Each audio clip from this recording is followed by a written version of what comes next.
ቀይ ወጥ ልንሰራ ነው። ሽንኩርታችን ደግሞ እንደዚህ ናት ማለት ነው። አነሰች እንዴ?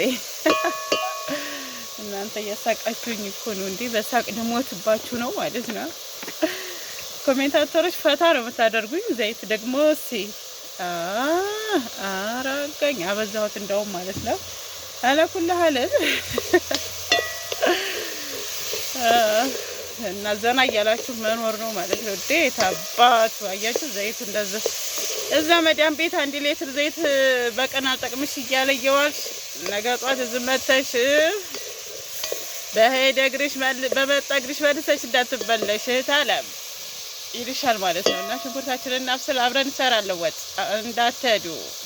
እና የሩዛችን ነገር ሲነው ያዋሽት እያደረኩት ማለት ነው። በዚህ መልኩ እንደምታዩት ከዛ መረቅ ጠባ አረግበታለሁ ማለት ነው።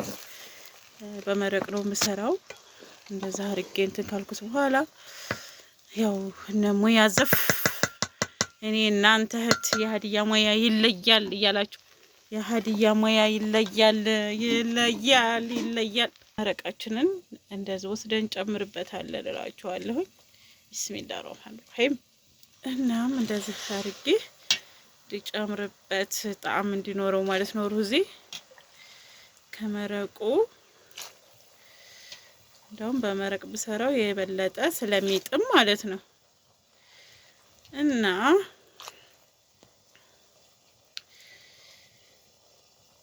ይሄው መረቅ ጨመርኩበት እላችኋለሁ።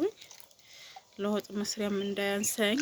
ሆኖም ግን ቀስ ብሎ ስለሚበስል ይሄ ሙክክ አድርጎ ያበስለዋል ማለት ነው። እኔ ጭምድድ እንትን ሲል አልወድም፣ ያኔ ሩዝ ሲያያዝ አልወድም ማለት ነው። እና ሩዝ ሲያያዝ አልወድም ይሆናል አይደለ?